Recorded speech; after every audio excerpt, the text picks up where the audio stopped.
Muy buenas tardes, bienvenidos nuevamente. Es un placer para nosotros tenerlos con nosotros aquí al aire en las conferencias virtuales que hemos venido haciendo a lo largo de estas semanas, acompañándolos en la situación de pandemia en la que nos encontramos. Hoy pues tenemos un invitado especial para estas charlas. Así que de verdad es para nosotros un placer nuevamente estar conectados y aprendiendo de tantas cosas importantes para los pacientes que tienen y padecen todas estas situaciones. En nombre de Censis, el Centro de Excelencia para la Calidad de Investigación y Desarrollo en Salud, les agradezco a todos su presencia en esta conferencia. Hoy tenemos invitadas personas aquí en Colombia, como es tradicional, en Ecuador, a través de nuestro aliado Litia, en Perú, a través de nuestros aliados HBO y SER, y en Chile, a las personas que están incluidas en nuestro programa Cerca, que viene manejando HOMAX desde hace un tiempo para acá. Así que sin más, les doy la bienvenida a esta charla y pues les presento a nuestro conferencista de hoy. Es el doctor Alejandro Junca Ramírez. El doctor Junca nos ha acompañado pues en la instrucción de todos los mecanismos que vienen desarrollándose con la reumatología. Él es internista reumatólogo de la Universidad Nacional de Colombia, es miembro de la Asociación Colombiana de Reumatología, ASORREUMA. El doctor pues hace consulta especializada en reumatología, diagnóstico y tratamiento de enfermedades articulares, musculoesqueléticas y autoinmunes, actualmente en Colsanitas, en la IPS especializada en Bogotá. Y pues, doctor Junca, le agradecemos por acompañarnos en esta tarde. De verdad, para nosotros es un honor tenerlo aquí con nosotros en esta serie de conferencias que hemos venido realizando. Y pues, una vez usted termine la charla, le iremos formulando las preguntas que a través del chat todas las personas conectadas nos han venido haciendo. Doctor Junca, muchas gracias y bienvenido. Muy buenas tardes a todos. Muchas gracias por la invitación, primero que todo, al laboratorio y al grupo que se encarga del programa de pacientes. Es para mí un gusto reunirme con ustedes hoy a contarles un poco de lo que se ha venido hablando en relación a la reumatología y nuestra gran pandemia de ahorita de COVID-19. Como ya lo mencionaron, mi nombre es Alejandro Junca, soy médico internista y reumatólogo. Y la idea de este tipo de charlas que algunas veces he dado es poderles generar dudas y interactuar mucho con ustedes en relación a todos estos temas tan interesantes y tan importantes y que de alguna manera marcan mucho toda esta época tan difícil que nos tocó. Entonces, quiero empezar contándoles un poquito. La idea no es entrar a profundizar mucho en detalles fisiopatológicos, pero sí contarles que el coronavirus no es un virus nuevo, el coronavirus es un virus que nos ha venido afectando tanto a animales como a personas desde hace mucho tiempo. Es un virus más grande y más pesado que la mayoría de virus y digamos, la característica que se une a las células que recubren el tracto gastrointestinal, el tracto respiratorio, riñón, los vasos sanguíneos, a través de unas proteínas que hay en las membranas. De ahí se mete a la célula y dentro de la célula, como ustedes pueden ver, acá hay unos receptores que se llaman unos receptores especiales. Y es importante mencionar los receptores eventualmente porque vamos a ver cómo los pacientes que tienen una expresión más importante de estos receptores, como los pacientes con falla cardíaca, con enfermedad renal, con hipertensión, con diabetes, van a tener mayores complicaciones y más riesgo de mortalidad que otras poblaciones. Entonces, este es el virus, el gran virus. Esto es un receptor, se internaliza a la célula a través de unas vesículas y de ahí hace una transformación en el RNA de las células, de forma tal que produce unas proteínas, generalmente proinflamatorias y un daño celular. Es todo lo que podemos ver y después sale de la célula y va a ser replicado y va a entrar a otras células a producir el mismo tipo de daño.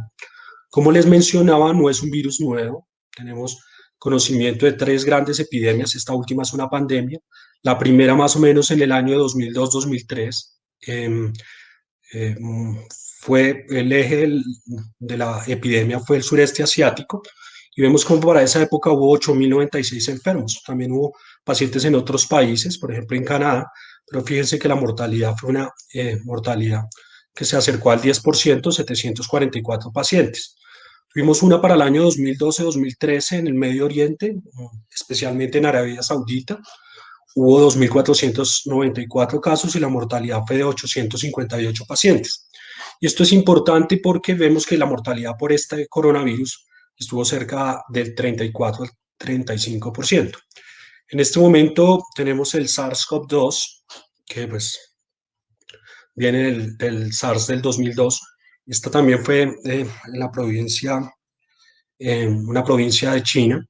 Y vemos como, a pesar de que no es una mortalidad tan alta como la que pudimos ver, acá vimos la del COP inicial, que fue el 9.19, la del MERS, que fue en 2012, 34.4, y vemos como la mortalidad con el COP2 se acerca más o menos al 2.8%, pero el grado de contagio es mucho más alto, tanto así que se cree que en este momento los casos diagnosticados por lo menos son cerca de 2 millones de pacientes en el mundo, y estamos ya por encima de los 120.000 muertos. Este es el espectro de enfermedad que puede producir el COP2.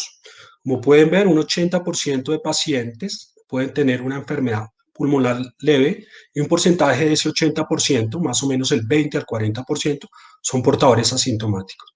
Y estos portadores asintomáticos son muy importantes porque pueden ser grandes transmisores del virus sin que nos demos cuenta. Por eso la necesidad en este momento de que las personas asintomáticas, cuando vayan a salir a la calle y tener contacto con otras personas, mantengan la distancia y así utilicen los medios como los tapabocas, las mascarillas, para evitar transmitir el virus. Un porcentaje alto, 80%, como les acabo de mencionar, hacen enfermedad leve y en general deben permanecer en sus hogares. Un porcentaje menor, el 20%, hacen una infección más importante, una neumonía que va a requerir tratamiento hospitalario, más o menos en el 15% en sala general, ojalá aislamiento, obviamente, y un 5% en cuidado intensivo. Esto es para contarles un poquito cómo son las características poblacionales de los pacientes de las grandes series que han recopilado, sobre todo en China, las características poblacionales. Quiero hacer sobre todo mención de estos dos primeros estudios, el de Wuhan, obviamente este año, el de Wu, más o menos entre los dos reúnen 75.000 pacientes. Hay otros dos estudios importantes, pero creo que esto es donde se ubica principalmente la población. Hay una edad promedio que se ubica o que está entre los 35 a 60 años, y ustedes dirán que ¿por qué se afecta más a las pacientes mayores o a pacientes ancianos? Les da a gente más joven, seguramente porque es la población que más está saliendo a las calles, la población más activa laboralmente, y probablemente por eso la prevalencia de los 20 a los 60 años es mayor que en la población que permanece en sus casas. En estas dos series, bueno, en general, la edad promedio estaba entre los 47 a 56 años. Los pacientes de edad avanzada eran más o menos el 15% de estas series. Las mujeres tienen parece un riesgo menor, también relaciona con algunas precisiones de tipo genético, que podrían estar relacionadas a que se infecten un poco menos. Sin embargo, las series muestran que está entre un 42 a un 48%. El porcentaje de enfermedad grave definido en general con que requiera hospitalización, ya sea en unidad de cuidados intensivos o en hospitalización general, está, como ya lo mencioné, de un 15 a un 20%, y las muertes en la mayoría de series están entre un 1.4 a un 2.3%. Ustedes no sé si conocen, hay un crucero que está en la isla, en la provincia de Yokohama, en Japón, y está ahí localizado, y ha sido un buen sitio de escenario para estudiar un poco la pandemia, porque los 3.600 personas que estuvieron ahí en el crucero se infectaron 20% de los pacientes y se murieron más o menos el 1.3% de los pacientes, lo que también nos muestra un poco cómo es el panorama de la infección. Muy importante, quiero que tengan en cuenta que los signos y síntomas son de las cosas que más nos preguntan en este momento los pacientes. El signo más importante que se ha identificado en la población es la fiebre. Generalmente no es una fiebre muy alta, pero la hacen hasta el 88.7% de los pacientes. Fíjense cómo en la enfermedad grave es más frecuente todo este tipo de síntomas por obvias razones. Los pacientes, el 80% síntomas leves generalmente o algunos asintomáticos. Entonces es más frecuente en la enfermedad grave ver fiebre, 91.9%, que en la no grave, que es el 88.1%. La tos es una tos, bueno, la fiebre quiero aclararles que suele ser una fiebre no mayor a 38.3, 38.5 grados, ¿no? Generalmente no llega a los 39 grados. La tos suele ser una tos seca, esa tos seca más frecuente también en pacientes con enfermedad grave. El cansancio es una cosa muy importante y lo han referido muchas personas. A pesar de la resolución de los otros síntomas de la infección viral, muchos pacientes refieren el cansancio posterior a esto y se ha visto más o menos en un 38% de los pacientes. Como les dije, es una tos que generalmente es seca, por eso la producción de esputo solo se ve en el 33.7% de los pacientes, el 65-66% restante no hacen generalmente, no producen expectoración. Hay dificultad respiratoria, lo que es un signo de alarma para acudir a los servicios de urgencias, a las líneas de cada país. En un 18% de los pacientes, obviamente la enfermedad grave puede llegar hasta un 38% y la enfermedad leve el 15%. Este punto es muy importante, las mialgias. Las mialgias y las artralgias hace relación a los dolores musculares y los dolores articulares, y fíjense que se pueden ver en un 15% de los pacientes. Tengan en cuenta que las infecciones son una de las causas más frecuentes de exacerbación de las enfermedades reumatológicas, del lupus eritematoso sistémico, de la artritis reumatoide. Y ahí es cuando vemos que algunas veces no se sabe bien si es la infección o la reactivación de la enfermedad lo que se está produciendo. Por eso es muy importante que tengan en cuenta que la infección per se puede dar dolor articular, dolor muscular, pero también podría estar hablando de reactivación de la enfermedad. Y ya signos menos específicos, como el dolor de garganta, el dolor de cabeza, escalofríos, náuseas, vómito y diarrea. El virus se ha encontrado que se puede eliminar en las heces y se ha visto en un 3.8 hasta un 5% de los pacientes. Los hallazgos radiográficos, más importante en el grupo de enfermedad grave, se evidencian más fácilmente en la tomografía, pero la radiografía sigue siendo el estudio inicial porque se logra detectar en casos graves hasta en el 76% cambios compatibles con una neumonía multilobar, es decir, una neumonía que se va viendo en los diferentes cuadrantes pulmonares, en los dos pulmones. La tomografía es un poco más específica, hay cambios en estos pacientes en el 86%. Casi todos los pacientes que tienen enfermedad grave se le van a encontrar hallazgos en la tomografía y es importante en estos pacientes hacerla, y en enfermedad no grave en el 84%. Dentro de los hallazgos del laboratorio, lo más importante que se ha identificado es la baja de glóbulos blancos. Nosotros lo llamamos leucopenia. En general, los glóbulos blancos están compuestos por diferentes líneas celulares y lo que más se ha visto es la disminución de un grupo de glóbulos blancos que se llaman los linfocitos. Los linfocitos, por eso algunas personas suelen definir el COVID-10, el SARS-CoV-2, como una infección respiratoria que cursa con linfopenia, con disminución de los linfocitos. Y si ustedes se dan cuenta, hasta el 83% de los pacientes pueden tener disminución de los linfocitos. En casos más graves, el 96%, y en enfermedad leve, el 80%. Las plaquetas, por su lado, también se pueden bajar, puede producirse disminución de todas las líneas celulares, y en este caso las plaquetas también como un marcador de severidad de la enfermedad, un 36%. La PCR es un marcador de inflamación, nosotros le llamamos la proteína C reactiva, se eleva en casos de enfermedades reumatológicas, cáncer, y en infecciones es tal vez la causa más frecuente. Y se encuentra elevada en un 81.5% de los pacientes con enfermedad grave y con enfermedad leve un 56.4%. Y hay otros marcadores un poco más específicos, o lactato deshidrogenasa, que tienen que ver ya como criterios pronósticos o marcadores de los pacientes que van a evolucionar mal y eventualmente requerir UCI. Esto es para describirles un poco lo mismo que estamos hablando un poco ahora, que era la edad de presentación, más frecuentemente en pacientes menores de 60 años, menores de 50 a un 56%, y mayores de 65 años un 15%. Y fíjense cómo las enfermedades más frecuentemente asociadas con la aparición o con la infección de COVID-2 es la hipertensión arterial, la diabetes mellitus, la enfermedad coronaria, enfermedades cerebrovasculares. Siempre todas estas enfermedades, que son más del tipo cardiovascular y metabólico van a ser más frecuentes en los pacientes que hacen enfermedad grave, como pueden ver, que los que tienen enfermedad no grave. Y esto tiene que ver con algo que les estaba contando ahorita, esos receptores que hay en todas las vías respiratorias, en los vasos sanguíneos, en el riñón, que se sobreexpresan más en pacientes diabéticos, en pacientes hipertensos, en pacientes con falla cardíaca. De ahí que esa sobreexpresión de esos receptores hace que los pacientes se infecten más, la carga viral sea mayor y la posibilidad de tener una enfermedad grave sea mayor. No tenemos un grupo específico, ya ha habido, si bien estamos haciendo una base de datos con pacientes reumatológicos, no hay todavía datos claros de cómo se comportan esta población. Sin embargo, lo que se ha visto es que no hay un aumento marcado de esta condición en los pacientes que desarrollan la infección por coronavirus.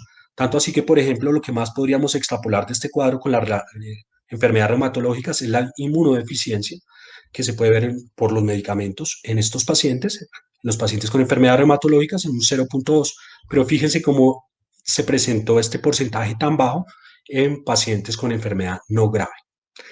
¿Por qué puede pasar esto? Y de pronto va a ser una pregunta, podríamos hablar de una vez de eso. Parte de la enfermedad del coronavirus está determinada por la respuesta inmunológica del huésped, de la persona que sufre la enfermedad. De manera tal que entre más fuerte a veces es la respuesta inmunológica de estas personas, más daño se produce a nivel tisular, a nivel de los órganos, los tejidos, como ya dije, y esa parte nosotros la llamamos como una tormenta inflamatoria y por eso probablemente los pacientes que tienen cierto grado de inmunodeficiencia, ya sea por medicamentos o por enfermedades, pueden tener una enfermedad no leve, no grave, en un porcentaje mayor. Es decir, que hacen enfermedad no tan grave generalmente. Pero esto no es una cosa que excluya que también se puedan enfermar y enfermar de una manera importante y puedan terminar en cuidado intensivo. Pero es una de las razones que explica por qué es más severa en pacientes diabéticos, hipertensos y eventualmente en pacientes con inmunosupresión no se ha visto un mayor porcentaje de enfermos ni tampoco un mayor porcentaje de pacientes enfermos graves. Sin embargo, como ustedes bien saben, todavía faltan muchas series y eventualmente estos números pueden cambiar con el tiempo y podríamos ver como pacientes con enfermedades reumatológicas tengan un mayor riesgo de una no manera tan importante como los pacientes con diabetes o hipertensión, pero también por la carga de enfermedad, por la edad de los pacientes, por sus medicamentos, eventualmente algún tipo de mayor tasa de infección. Bueno, tenemos muy pocos datos hasta el momento. Unas consideraciones muy importantes en pacientes reumatológicos, en pacientes que tienen artritis reumatoide, que tienen colitis ulcerativa, los pacientes que tienen colitis ulcerativa asociada a alguna enfermedad articular inflamatoria o colitis ulcerativa sola, que es una enfermedad o enfermedad de Crohn, que son enfermedades del gastroenterólogo, pero que vemos con alguna frecuencia también aunadas a enfermedades articulares. Otras enfermedades, lupus, esclerosis sistémica y todas estas cosas también son importantes tenerlas en cuenta. Los pacientes reumatológicos pueden hacer síntomas atípicos, especialmente por el tipo de medicamentos que utilizan. Por ejemplo, los pacientes que toman prednisolona hacen menos fiebre que los pacientes que no toman prednisolona. Entonces, por eso hay que tener en cuenta que, si bien es el signo más frecuente, en estos pacientes que consumen este tipo de medicamentos podrían no hacer fiebre. Hay unos medicamentos también biológicos, como el tocilizumab, que es un medicamento utilizado para artritis reumatoide básicamente, es, es un anticuerpo contra la interleuquina 6. La interleuquina 6 ha sido un marcador muy importante identificado en pacientes con COVID-19 y este marcador puede hacer que cuando se bloquee con este tipo de medicamentos no se eleven los reactantes de inflamación, no se eleve la PCR, no se eleve la interleuquina 6, no se eleven otros marcadores. Por eso en estos pacientes esos marcadores sanguíneos que pedimos podrían no estar elevados y darnos una falsa idea de que el paciente está bien. Entonces, fíjense cómo hasta los medicamentos pueden tener que ver como, en la presentación de los cuadros clínicos y de los exámenes de los pacientes. Tener en cuenta que las infecciones virales de cualquier tipo, porque en este momento en Latinoamérica o en los sitios donde empieza, sobre todo en Sudamérica, donde empiezan las infecciones virales a tener un mayor pico por la época de lluvias, las infecciones virales son unos grandes determinantes de reactivación de las enfermedades reumatológicas. Tanto así que, por ejemplo, en el lupus eritematoso sistémico, la principal causa de reactivación de esa enfermedad son las infecciones y predominantemente las infecciones virales, pero también así en pacientes con artritis reumatoide u otras enfermedades. O sea que tener infecciones en este momento es mala idea, por eso es tan importante que los pacientes se limiten un poco al salir, al tener contactos y porque así no sean pacientes mayores, pueden tener más riesgo de obtener una infección y de esa forma activar una enfermedad reumatológica. Los pacientes con artritis reumatoide, que son los más estudiados en este caso, tienen un aumento de riesgo de infecciones tanto leves como severas, virales, bacterianas en general. No estoy hablando solo de COVID, estoy hablando de que solo por el hecho de tener artritis reumatoide hay un mayor riesgo de infección, por lo cual también la recomendación es tener todos este tipo de cuidados, la vacunación muy importante, tanto para influenza como para neumococo en este grupo de población. Los pacientes con artritis reumatoide tienen 2 a 4 veces mayor riesgo de hospitalización. No estoy hablando por COVID nomás, por infecciones en general. Y esto se ha asociado mucho a la actividad de la enfermedad. Los pacientes con artritis o con enfermedades articulares inflamatorias y otras tienen mayor riesgo de hacer infecciones graves cuando sus enfermedades reumatológicas no están bien controladas. De ahí que sea tan importante en este momento para los pacientes, para ustedes, que se tomen los medicamentos para controlar la enfermedad. En caso de tener la infección por COVID, haremos unas precisiones, pero en este momento lo más importante es no suspender los medicamentos tanto de las enfermedades reumatológicas como las no reumatológicas, porque la hipertensión y la diabetes mellitus tipo 2 más una artritis reumatoide hace que el riesgo de hospitalización y de infección sea mayor. Entonces tengan en cuenta, hay un riesgo de base por tener artritis, pero ese riesgo también está determinado por mal control de las enfermedades y por las otras enfermedades que los pacientes muchas veces tienen, teniendo en cuenta que estas enfermedades se suman en pacientes y sobre todo en los pacientes con mayor edad. Esto es un esquema muy leve, no quiero entrar a profundizar, pero algunas personas tendrán dudas, ¿cómo hago yo? ¿Cómo es que me mandan para la casa? ¿En qué caso puedo terminar yo hospitalizado y peor en una unidad de cuidado intensivos? Realmente lo que estamos haciendo para clasificar los pacientes es mirar los que tienen síntomas leves, si no tienen factores de riesgo, van a su casa, a su cuarentena, mínimo 14 días. En caso de tener factores de riesgo, se le van a hacer unos exámenes. ¿Factores de riesgo como cuál? Es hipertenso, el paciente tiene una artritis, el paciente es un paciente de edad. Se le hacen los exámenes, no hay mayores cambios, un cuadro hemático, los linfocitos no están bajos, la radiografía inicial no muestra nada, no está desaturado, no hay dificultad respiratoria, los signos son leves, entonces se puede mandar para la casa. En caso de que los hallazgos en los exámenes sean anormales, el paciente requiere hospitalización y va a una sala de aislamiento de pacientes con COVID-19. En esta sala se solicitan otros exámenes, tanto función renal, el electrocardiograma, algunos exámenes más específicos como troponina dímero D, que son unos exámenes específicos para mirar la severidad de la enfermedad infecciosa. Ya pensaremos en hacerle una tomografía, que en caso de que el paciente tenga que tenga tendencia a la hipotensión, que no mejore con líquidos, que requiera medicamentos para subir la presión o dificultad respiratoria, que requiera apoyo, requiere una hospitalización en unidad de cuidados intensivos y a todos los pacientes les haremos unos estudios adicionales y a todos los pacientes en general, tanto de síntomas leves como de síntomas que requieran manejo ya en cuidados intensivos, se les va a hacer un estudio de marcadores de COVID-19, en este caso una PCR, que es el estudio para confirmar el diagnóstico en estas etapas tempranas, para determinar el riesgo también de que transmitan, por ejemplo, los que se van para su casa, la enfermedad a otras personas.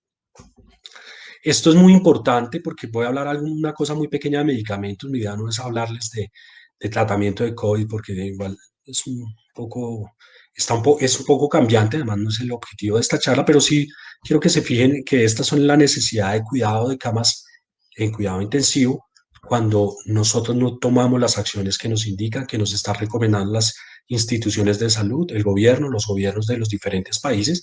Aquí podemos ver cuando mandamos a los jóvenes universitarios a sus casas, a los niños, se cierran los colegios, y acá cuando todos aplicamos las medidas de cuarentena y aislamiento social. Fíjense cómo se reduce en más de la mitad la necesidad de camas en cuidado intensivo.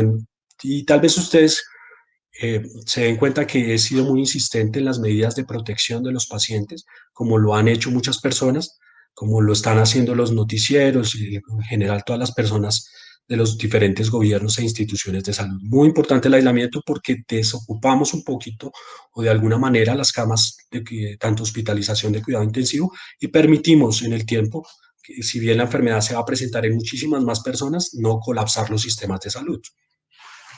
Estos son algunos medicamentos y traigo esta tabla muy especialmente porque esto es un libro de COVID-19, SARS-CoV-2. Y fíjense cómo en este libro salen medicamentos que utilizamos en reumatología y hablan de los posibles usos en la infección. Tanto así que la cloroquina y hidroxicloroquina está avalada por diferentes asociaciones de infectología, tanto la colombiana, la americana, para utilizar este medicamento en pacientes con infección. Se ha comprobado in vitro desde los años 60 que la cloroquina y la hidroxicloroquina tienen propiedades antivirales, disminuyen la adhesión del virus a la célula y tienen otros mecanismos que tienen que ver con la acidificación y todas estas cosas de las vesículas que necesitan de este tipo de ambientes para poderse unir al virus. Entonces se ha estudiado, todavía faltan más datos, pero está en general recomendado muy específicamente en algunos protocolos, en algunos algoritmos de tratamiento, no para tomarlo en la casa, no para tomarlo sin indicación médica, porque puede tener algunos efectos secundarios. Los pacientes con enfermedades reumatológicas que tienen ya cloroquina o hidroxicloroquina, la idea es que lo sigan tomando, porque eventualmente, sin que podamos concluir que tiene efecto protector, por lo menos no tiene un efecto que le vaya a producir complicaciones. Los inhibidores de la interleuquina 6, ya lo habíamos mencionado hace poquito, hay estudios con tocilizumab específicamente para pacientes muy críticos porque disminuye esa tormenta de sustancias inflamatorias. Estamos perfilando bien el grupo de pacientes que se pueden beneficiar, pero lo más claro es que seguramente es el paciente con complicaciones muy severas y en cuidado intensivo. Todavía están en curso por ahí unos 15 ensayos clínicos, 15 estudios para determinar la utilidad de estos medicamentos. Otros medicamentos, baricitinib, un medicamento que algunos de ustedes conocerán, se utiliza en artritis reumatoide básicamente y puede tener alguna disminución de la adhesión del virus a la célula, pero estos medicamentos también se han asociado un poco aumento del riesgo de infección, por ejemplo con herpes, entonces su papel podría ser en pacientes muy severos, pero en este momento no está recomendado de entrada en todas las guías. Los anti-TNF son medicamentos que ustedes conocen muy bien, el certolizumab, el adalimumab, el etanercept, son este tipo de medicamentos. Hay un estudio ahorita en curso con un anti-TNF precisamente para el tratamiento porque parece que disminuye la adhesión celular también. Entonces están estudiándolo. ¿A qué van todos estos comentarios? A que estas terapias en general en los pacientes que no tienen infección no deben suspenderse. Tanto así que lo vemos como están estudiándolos en pacientes que tienen la infección, no necesariamente con enfermedades reumatológicas, sino que tienen además, que pueden no tenerlas, pero que puede ser útil en casos de infección, sobre todo severas. No están recomendados de entrada utilizarlos porque tienen un riesgo también un poco más alto de infección. Entonces, hasta que no se tenga claridad si sirve para la infección de COVID, no se recomienda de uso regular en pacientes no reumatológicos. Y en los pacientes reumatológicos sin infección no está indicado suspenderlos. En caso de infección sí se indica suspenderlos. Los antiinflamatorios tipo ibuprofeno, naproxeno, diclofenaco o diclofenaco no están recomendados, o sea, digamos que no iniciarlos por lo menos en estos momentos, porque hace que se sobreexprese esa proteína de membrana que es la que va a servir de receptor para el virus. Entonces, por eso los antiinflamatorios, sobre todo el ibuprofeno, no es en general evitar su uso. No hemos podido decir no lo utilicen, quítelo 100%, pero en la medida, con este conocimiento teórico, en la medida que podamos evitarlo mejor. Y los esteroides se ha asociado a mayor riesgo de infección como la prednisolona, el deflasacor, la metilprednisolona, se han asociado a mayor riesgo de infecciones también bacterianas y por hongos. Y no es claro el papel de las infecciones, sino en el caso de que el paciente haga un síndrome de dificultad respiratoria severa, eventualmente en esos pacientes se podrían utilizar. Entonces, en este momento lo que recomendamos es utilizar la dosis más baja posible o en algún momento hasta suspenderlos. Pero eso tiene que ser de manera progresiva y por indicación del médico tratante. Para redondearles un poquito lo del tratamiento, hay unos medicamentos que parte de se los nombré hace un momento. Hay algo que es muy importante e interesante que se está hablando ahorita, que es el plasma de pacientes convalecientes. Estamos esperando que haya una mayor población de gente recuperada de COVID, tal vez para aislar el mejor plasma. Esto no es nuevo, se hizo hasta en la epidemia, la influenza del 18 en España. Se utilizó plasma de pacientes que se estaban recuperando, que se habían recuperado, y pues, de alguna manera se aisló y se lograron introducir estos anticuerpos que el paciente generó en pacientes enfermos, sobre todo en pacientes severos. Y la OMS, la Organización Mundial de la Salud, ya evalúa este tipo de procedimientos, sin embargo, se está ajustando todavía el protocolo. Y las vacunas, que esperamos contar con ellas, no, ojalá no en mucho tiempo, sino al corto mediano plazo. Recomendaciones generales para los pacientes, que, pues para todos ustedes y para en general mis pacientes, es minimizar al máximo el contacto con personal de la salud. De esta manera, pacientes que no tengan exacerbaciones moderadas a severas, sobre todo severas de sus enfermedades, evitar los servicios de salud, evitar los contactos. Muchas de las guías nos están diciendo, si usted tiene que acudir a un servicio de urgencias, quédese en su carro, espere el llamado, espere que le hagan un contacto telefónico, intente no estar en los servicios médicos de hospitalización, urgencias o consulta externa, sino el tiempo menor posible. Tanto así, si tiene una cita muy importante que cumplir, vaya, entre y salga e intente no pasar por zonas comunes y minimizar al máximo. De esta manera se han generado muchos espacios. Nosotros en Colombia lo estamos haciendo. La mayoría de reumatólogos, un grupo importante de reumatólogos, estamos haciendo video o teleconsultas para facilitar al paciente sus comentarios, para conocer un poco cómo se encuentran, para formular en caso de que necesiten la reformulación de los medicamentos. Se está estudiando también formas de entregas alternativas. En Colombia, en muchas partes, en donde hay un grupo de voluntarios o personas contratadas por sus EPS y IPS que entreguen los medicamentos de manera tal o por servicios postales, por algún tipo de envíos, que los pacientes dispongan de los medicamentos y que salgan de su casa. En pacientes que tienen la infección por COVID y tienen enfermedades reumatológicas, no se debe suspender la hidroxicloroquina o sulfasalacina. Los otros medicamentos, esto hay que individualizarlo muy bien, pero en general todos los otros medicamentos deberían suspenderse. Hay pacientes que van a pasar asintomáticos con infecciones leves, que eventualmente ni siquiera vamos a alcanzar a suspendérselos. Pero en pacientes sobre todo con infecciones graves, es decir, los que requieren hospitalización, en general los otros medicamentos biológicos, metotrexate, DIMARS, como leflunomide, tienen que suspenderse. Esa es la indicación en general de la mayoría de guías y eventualmente disminuir al máximo la dosis de prednisolona o del esteroide que esté tomando el paciente por el riesgo de otras infecciones y dejar solamente este uso de esteroides en pacientes con infecciones muy severas por COVID o en dosis muy bajas para controlar las enfermedades reumatológicas. Lo más importante es intentar evitar medicamentos por vía endovenosa en este momento, los que tengan vía subcutánea, intentar la vía subcutánea para que el paciente no se desplace a salas de infusión que eventualmente está con otro grupo de pacientes y personal de la salud. Entonces, hay medicamentos que tienen las dos vías o los que ya tienen solo la vía subcutánea ideales en este momento y hay que discutirlo con el médico la forma de colocar estos medicamentos o la forma de pasarse a estas vías como la vía subcutánea eh, para evitar la aplicación en centros de aplicación. En casos y los casos que ya han sido recuperados de infección, se hace una PCR de control, se determina que el paciente ya no tiene infección, se va a discutir con su médico tratante de acuerdo a la severidad, al tipo de paciente, a las comorbilidades del paciente, cuándo es el mejor tiempo para reiniciar la terapia en caso de haberse infectado.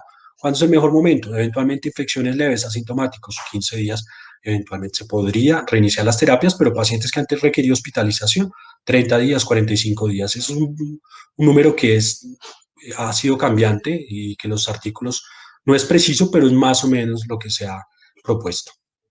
Estas son las recomendaciones para la población pediátrica y las traje para que conozcan también un poco de lo que está pasando en los niños. No sé si de alguna manera acá haya también padres de familia que tengan pacientes niños con estas enfermedades, pero también porque aplican a la población adulta. Entonces aproveché para traerles esta diapositiva. Lo importante de esta diapositiva, sé que está en inglés, pero les voy a intentar, y muchos de ustedes también manejan eh, este tipo de idiomas. Es muy importante que tengan en cuenta las indicaciones que los ministerios de salud, las instituciones de salud están dando en cada país y que se rijan a ella para poder estar acorde a lo que está haciendo el resto de la población y evitar al máximo la infección por COVID. En este momento, en los niños no está indicado suspender los tratamientos biológicos. Imagínense, en los niños no está indicado ni biológicos, ni metotrexate, ni ninguno de los medicamentos si tienen enfermedades reumatológicas y no han contraído la infección por COVID. No hay que hacerlo. Acuérdense que es insistente que el paciente que tiene más actividad de la enfermedad, el paciente que no se está tomando los medicamentos, el paciente que se empieza a inflamar, es el paciente que más hace riesgo de una infección severa en caso de contraerla. Entonces, importante que se sigan aplicando y tomando los medicamentos en lo posible. Y consultar otra vez con los reumatólogos o el médico tratante la posibilidad de disminuir los esteroides, la prednisolona o alguno de estos, a las dosis más bajas posibles. En conclusión, espero, primero que todo, les haya útil la información, espero sus preguntas. Es muy importante saber que el SARS-CoV-2 es un nuevo coronavirus con un alto grado de contagio. Lo dije al comienzo de la charla, lo repito, 2 millones de personas infectadas en este momento en el mundo. El R0 tiene relación, este índice, a las personas que un paciente infectado puede infectar y está más o menos en 2.5. Una persona con COVID-19 puede infectar a 2.5 personas mínimo. Se ha pensado que el número puede ser aún más grande. Produce una infección respiratoria leve en el 80% de los casos, hasta un 20% puede requerir hospitalización y un 5% de estos en UCI. Tener en cuenta del que llega a la UCI, el 50% de los pacientes que requieren UCI se mueren. Por eso estamos hablando de una mortalidad más o menos del 2 al 2.5%. Es más fuerte este virus, más fuerte esta infección en pacientes mayores de 70 años. Es la población con mayor riesgo. ¿Qué otros riesgos han determinado? Obviamente, el ser hombre se ha determinado, el tabaquismo, muy importante, el cese del tabaquismo lo más pronto posible, y evitar al máximo contacto con el cigarrillo, porque también se ha asociado a mayor índice de complicaciones en los pacientes y enfermedades como la hipertensión arterial. Las enfermedades reumatológicas hasta el momento no podemos decir que estén relacionadas con mayor severidad de la enfermedad ni mayor mortalidad. Y en general, como lo he dicho varias veces en la charla, no se deben suspender los medicamentos en pacientes que no tienen infección. Ojalá se aíslen bien, mantengan su cuarentena, de pronto salgan a sus balcones, a sus ventanas, puedan tomar el sol, a mantener la actividad física, estiramientos, mantener una buena alimentación variada, el ejercicio, la buena salud mental. Vamos a hablar próximamente de estas indicaciones y recomendaciones no farmacológicas en pacientes con enfermedades reumatológicas. Pero eventualmente muy importante continuar con sus tratamientos, no suspender los tratamientos sin indicación del reumatólogo y discutir e intentar individualizar cada caso para que sea comentado. No es lo mismo un paciente con muchos años, hipertenso, diabético, con accidente cerebrovascular o ataque cerebrovascular, y artritis reumatoide, un paciente de 40 años, 50 años, 55, 60 años, que solamente tiene artritis reumatoide. Entonces hay que individualizar un poco, pero las indicaciones es no suspender los tratamientos a menos de que haya enfermedad, infección por COVID. En Colombia, ¿qué dice el Ministerio de Salud? Las personas que tengan 70 años o más se tienen que quedar en sus casas. Y las personas de cualquier edad, que sean obesas, hipertensas, que sean diabéticas, que tengan enfermedades autoinmunes, que esto es lo que nos toca hoy, de lo que nos tocó hablar un poco, pacientes con inmunosupresión, por quimioterapias, por VIH, por alguna causa genética, también y los pacientes con enfermedad de corazón y enfermedad pulmonar crónica también. Entonces, no solamente los pacientes mayores tienen que tener su aislamiento estrictos, sino nuestros pacientes, incluida la población reumatológica. Y esto es un mensaje final, sobre todo para darles las gracias por la atención. Cualquier pregunta o duda, con mucho gusto la discutiremos y abrimos como el espacio para la sesión de preguntas. Muchas gracias por la invitación y muchas gracias por la atención. Mil gracias, doctor. Me encanta. Creo que ha sido algo muy importante. Gracias por la charla. Es una gran revisión, formación hasta el momento. Esto es algo que va cambiando diariamente y que cada vez se van teniendo más certezas y menos incertidumbres. Y creo que pues, usted nos ha ayudado mucho a entender mejor toda esta situación y más cómo se relaciona esta situación con los pacientes que tienen enfermedades reumáticas y están en terapia biológica. De verdad, muchas gracias. Hemos venido recibiendo las preguntas a través del chat y entonces en este momento le doy la palabra, doctor, para responder las que le hemos ido enviando. Bueno, he visto varias preguntas, no sé si alguien de la parte del laboratorio las quiere hacer o voy contestando según como lo encontremos aquí. Espero que todos me escuchen. Voy a empezar un poco por algún paciente que me preguntaba sobre que se está aplicando un biológico, un anticuerpo monoclonal contra el factor de necrosis tumoral, así se llama. Se llama certolizumab. Este biológico sirve para el tratamiento sobre todo de artritis reumatoide o algunas otras artropatías inflamatorias. Y pregunta si no se lo ha podido aplicar por algún trámite administrativo en su EPS y que qué riesgo tiene. Es lo mismo que veníamos un poco mencionando durante la charla, y es que en este momento no es recomendable suspender los medicamentos porque se pueden reactivar las enfermedades reumatológicas, las artropatías inflamatorias, y de ese modo la actividad de la enfermedad articular o de la enfermedad reumatológica tiene un mayor riesgo de que si da la infección por COVID, la infección sea más severa. La actividad se ha asociado a mayor riesgo de infección y a mayor riesgo de severidad. Por eso no recomiendo en general, y lo que está escrito en los libros, en diferentes guías, suspender terapias biológicas en este momento. Básicamente eso. Entonces insistir un poco con la EPS para el trámite, para que se pueda lograr la consecución del medicamento y la administración lo más pronto posible de estos. Acuérdense lo que dije también hace un momento, no se deben suspender, pero también en caso de sospecha o confirmación hay que suspender las terapias biológicas y la mayoría de medicamentos. ¿Cuáles no? Hidroxicloroquina, sulfasalacina, y empezar a disminuir en lo posible las dosis de prednisolona en este momento sin infección, y durante la infección, ojalá lo más bajo o sin prednisolona. Acá hay otra pregunta muy interesante además, que dice que si se recomienda la vacunación, por ejemplo, para influenza en esta época. Sí, sí, siempre, siempre, sobre todo con estas terapias para enfermedades reumatológicas, está recomendada la vacunación, tanto para influenza como neumococo. Hay otras vacunas que eventualmente se pueden aplicar, pero que no son tan importantes. Acuérdense que por lo menos en Colombia, y yo me imagino que en países aledaños y fronterizos también, de pronto en Chile se comporta un poco diferente por aquello de las estaciones, pero también van a entrar en una etapa de frío importante. En esta zona suele llover mucho y en esta época sobre todo hay un crecimiento de las infecciones respiratorias. Abril, mayo, octubre, noviembre, por lo cual debe la gente en general vacunarse. Pero quiero hacer dos precisiones. Una, no es COVID solamente lo que enferma de las vías respiratorias en este momento a las personas. En la influenza H1 y otros tipos del virus son una causa frecuente de infecciones respiratorias y hasta de mortalidad. Estuve revisando para comienzos de febrero la tasa de mortalidad en Estados Unidos por influenza y podría pasar de los 15.000 pacientes. Quiere decir que sí está indicada la vacunación en caso de pacientes, obviamente, que no tengan COVID. No está contraindicado con las terapias biológicas.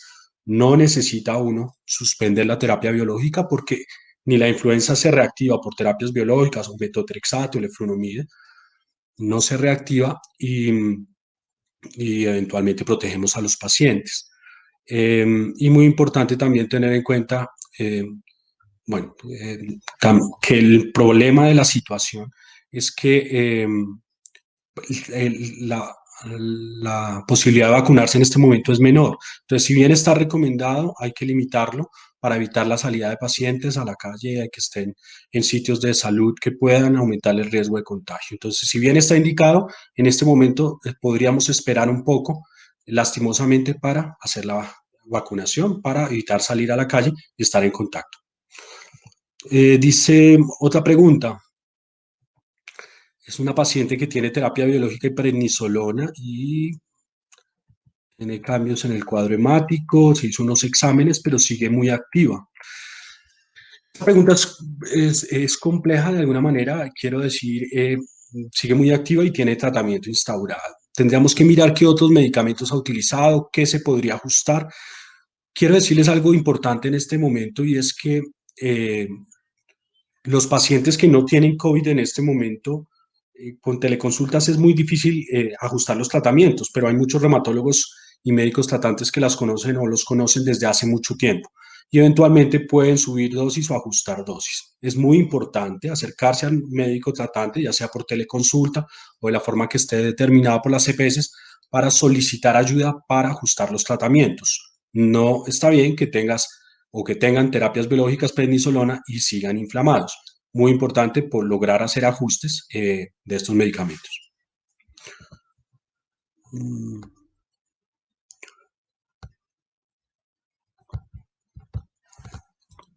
Perdóname un segundo, que hay más preguntas.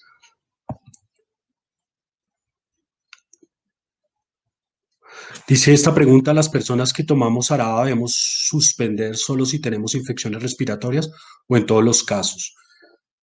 No, el ARABA no es un medicamento que en general tengamos que suspender en infecciones. Eso es un poco discutido. Eventualmente, si la infección es muy grave, requiere tratamiento intrahospitalario y más por la vena de antibióticos, se debe suspender.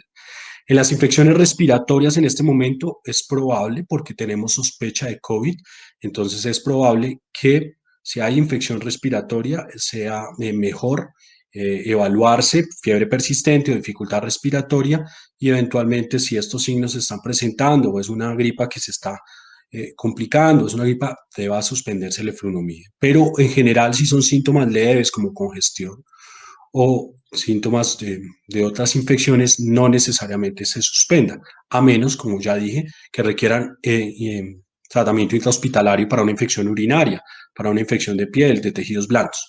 En este caso, sí habría necesidad de suspender algunos tratamientos. El eflunomide es discutido, en general se puede dar, en caso de COVID o confirmación, se debe suspender.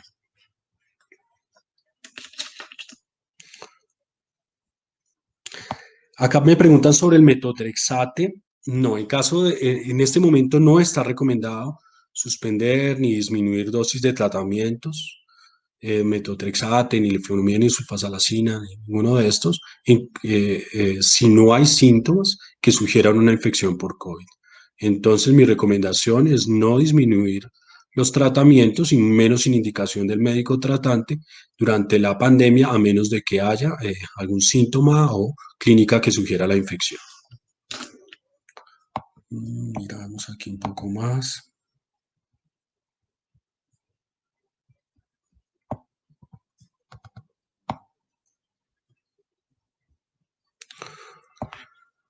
Me pregunta también aquí si en qué momento se debe suspender el etanercept. El etanercept se debe suspender solo en caso de sospecha importante o confirmación de infección por COVID. De otro modo, no hay necesidad de suspenderlo, y en otras condiciones, pues ya será otro tipo de indicaciones. En este momento, pues como estamos hablando de COVID, en general la indicación sería solo si se tiene una sospecha o alta o hay confirmación de la infección. Creo que me pasé una pregunta. ¿Los pacientes anticoagulados deben suspender sus tratamientos? No.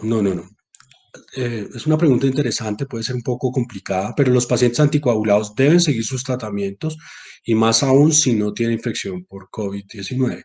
Parece que hay un mecanismo en los pacientes críticos que tiene que ver con algún problema en la coagulación, coagulopatía, pero en estos momentos ya se harían los ajustes a nivel de hospitalización y sobre todo en cuidado intensivo en caso de llegar a pasar. Pero la anticoagulación no está contraindicada en pacientes con enfermedades reumatológicas y eventualmente en pacientes con infecciones respiratorias leves.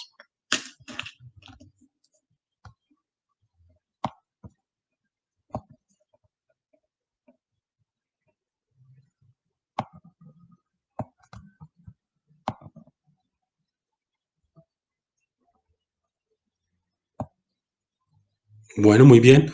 Dice, si se tienen tratamientos con biológicos como rituximab, ¿es mejor aplicarlos si la enfermedad se encuentra activa?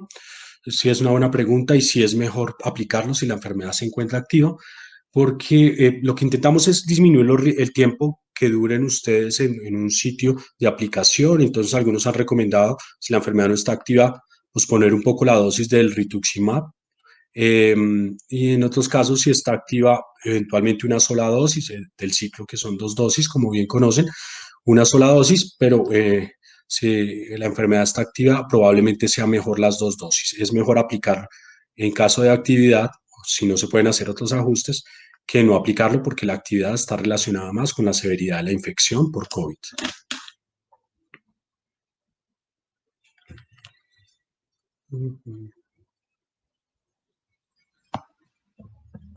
Perdón, un segundo.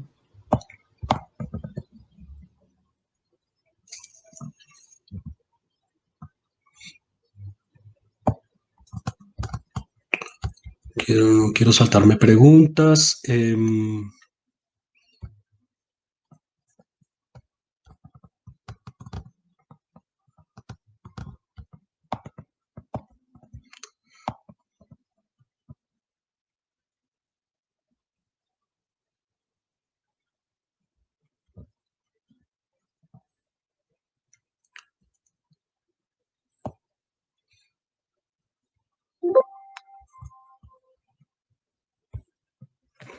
Un segundo.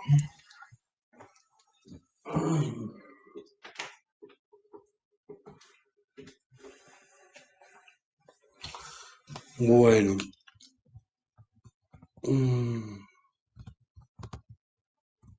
Acá hay una pregunta, como no he practicado los exámenes para evitar los sitios de salud, no tengo fórmula para el certolizumab. Bueno, hay que comunicarse a, a la EPS para que ellos asignen una cita prioritaria, ya sea por teleconsulta con el médico especialista encargado o a alguien que pueda revisar la indicación y formularte los medicamentos.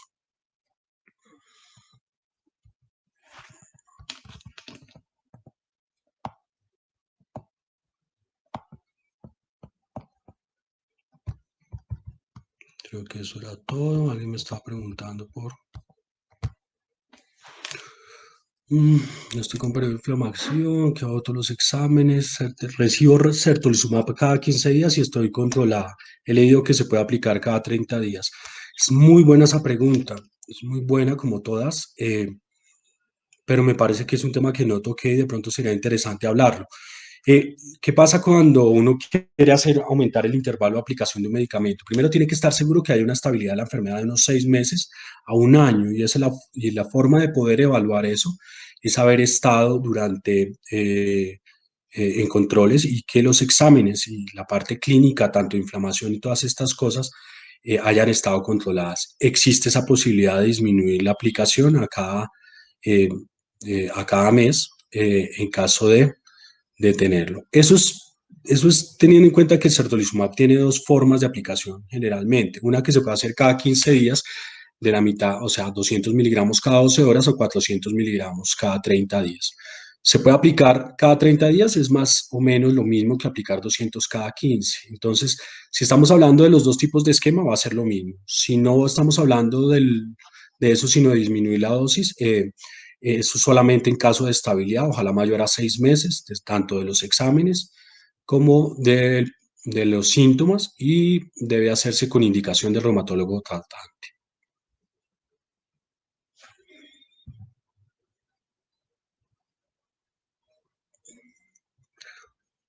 Sí, totalmente de acuerdo con eso. Sí, hay forma de proponerle, además porque puede ser los 400 miligramos, no disminuir la dosis en este momento, sino aplicarla toda cada mes.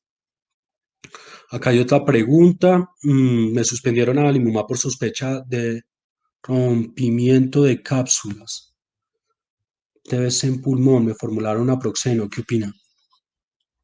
Sospecha rompimiento de cápsulas. No, no me queda claro lo del rompimiento de cápsulas. Pero en relación a tuberculosis pulmonar, si hay sospecha de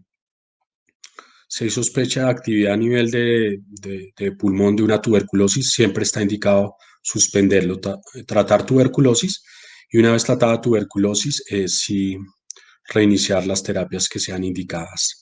No es un cambio oportuno al Limumab por naproxeno. Yo siempre les explico a mis pacientes, hay algunos de ellos aquí en este momento, que el naproxeno es un tratamiento sintomático, lo mencioné durante la charla, es un antiinflamatorio, y eventualmente estos antiinflamatorios, sobre todo el ibuprofeno, ha estado en COVID-19 no muy bien indicado, hay que evitarlos, de alguna manera no es un pecado utilizarlos, pero eventualmente, sobre todo el ibuprofeno, puede hacer que se sobreexprese el receptor del COVID y es mejor evitarlo. Ahora bien, ¿por qué digo que no es oportuno ni siquiera por el COVID? Es porque te estamos cambiando tratamiento de la enfermedad por un manejo sintomático de la inflamación. Entonces, a veces, como yo le explico, es como alguien que tiene algún problema odontológico y le damos naproxeno. Si le damos naproxeno le puede calmar el dolor, pero no le estamos tratando la enfermedad. Entonces, si hay sospecha de tuberculosis o en este caso se tiene que suspender el adalimumab, pero hay medicamentos como otros, metotrexate, leflunomida y todos los otros que sí se pueden utilizar en el momento.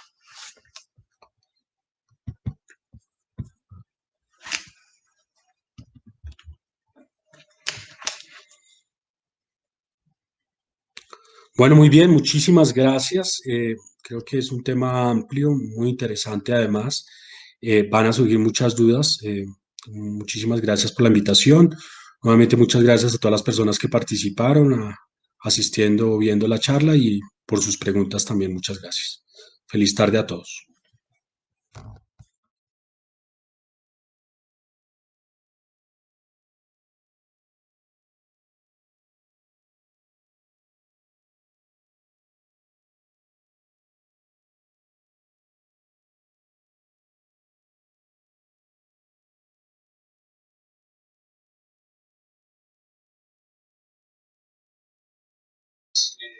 Que es un tema muy interesante además. Van a surgir muchas dudas. Muchísimas gracias por la invitación. Bueno, muchas gracias, doctor. De verdad le agradezco mucho. Ha sido pues magnífica su charla. Hay muchísimas dudas aquí que todavía está pendiente de que de alguna manera estaremos resolviendo. Si nos dejan el correo electrónico, les estaremos enviando la información. Hay algunas preguntas que no están relacionadas con con enfermedades reumáticas. Nosotros también a través de Sensis tendremos charlas para los pacientes de Parkinson a partir del 22 de abril en nuestro programa Apoyándote, así que también en esas conferencias tendremos un especialista que nos podrá ayudar con las preguntas que tenemos de los pacientes de neurología que nos están haciendo en este momento. Doctor Junca, mil gracias. Creo que ha sido excelente la presentación. La información quedó muy clara para todos. Tuvimos pues una cantidad de preguntas muy interesantes que creo que aclararon un poco la situación. Es muy importante para todos entender que esta situación del coronavirus exige de nosotros mucha disciplina en cuanto a los tratamientos que se nos han instaurado, en cuanto al aislamiento que debemos tener y a las recomendaciones de seguridad en la casa, en la con las personas, en los aislamientos, el lavado de manos, el uso del tapabocas, el no salir, bueno, todas estas cosas que son muy importantes para poder disminuir el impacto que tiene esta enfermedad en la situación actual y sobre todo para mantener la adherencia a los tratamientos como el doctor Junca nos explicaba claramente. Doctor, le mandan aquí también muchos agradecimientos, algunos pacientes que lo extrañan. Entonces, pues creo que ha sido tremendamente exitosa la teleconferencia.